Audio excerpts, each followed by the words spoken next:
নমস্কার, সবাইকে স্বাগত জানাই আরশির রান্নাঘরে। আজ খুব সহজ পদ্ধতিতে বানালাম উচ্ছের তরকারি। এই উচ্ছের তরকারি বানানোর জন্য আমি প্রথমে গ্যাস অন করে কড়া বসিয়ে দিয়ে কিছুটা জল দিয়ে আলু কিছুটা সেদ্ধ করে নিচ্ছি। প্রথমে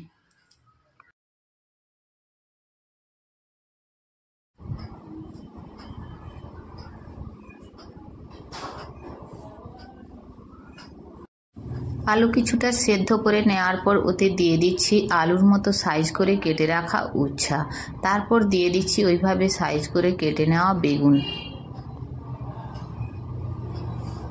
তারপর হলুদ এবং লবণ দিয়ে একসাথে মিশিয়ে সমস্ত সবজি সেদ্ধ করে নেব।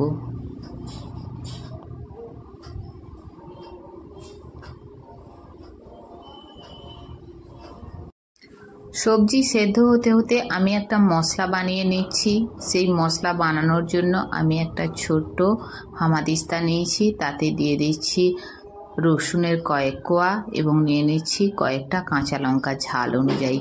আপনারা ঝাল বেশি খেতে চাইলে ঝাল বেশি নিতে পারেন।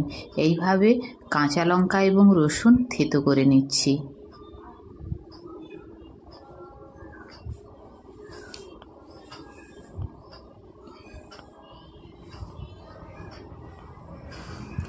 সমস্ত সবজি সেদ্ধ হয়ে গেছে, এরপর নাবিয়ে রেখে দেব।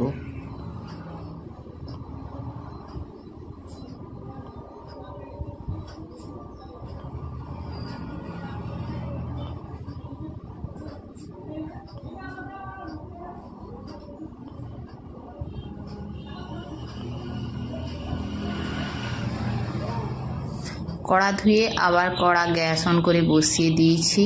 তারপর ওতে দিয়ে দিচ্ছি 1 চামচ সর্ষে তেল। সর্ষে তেল দিয়ে আমি ওতে বড়ি দেওয়ার জন্য কয়েকটা বড়ি ভেজে নিচ্ছি। আমি অল্প সবজি অনুযায়ী সেই মতো 4 পিস বড়ি নিয়েছি। বড়িগুলো ভেজে তুলে নিচ্ছি।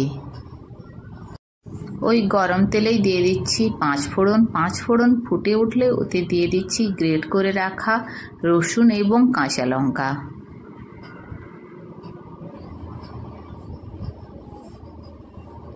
হালকা করে ভেজে নিচ্ছি।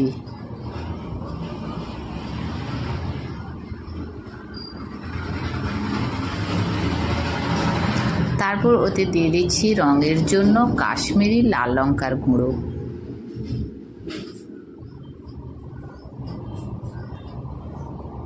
হালকা নাড়াচাড়া করে নেওয়ার পর ওতে দিয়ে দিচ্ছি সেদ্ধ করা আলু, উচ্ছে এবং বেগুন।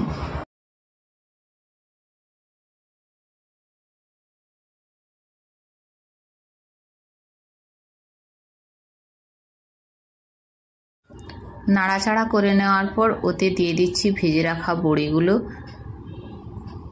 বড়িগুলোকে হাত দিয়ে একটু ভেঙে নিচ্ছি।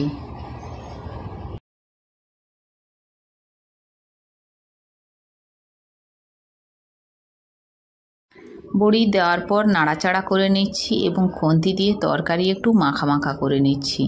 এই সময় দেখে নেবেন তরকারির লবণটা ঠিকঠাক রয়েছে কিনা।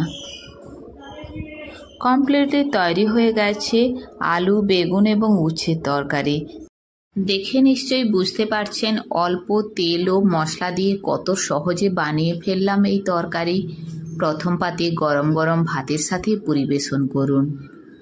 আমার এই রেসিপি আপনাদের কেমন লাগলো কমেন্ট করে অবশ্যই জানাবেন। ভালো লাগলে লাইক করবেন, যদি পছন্দ না হয় ডিসলাইক করতেও ভুলবেন না।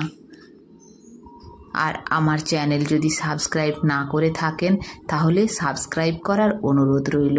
দেখা হবে আবার অন্য কোনো ভিডিওতে নতুন কোনো রেসিপির সাথে। ততক্ষণ সকলে ভালো থাকুন।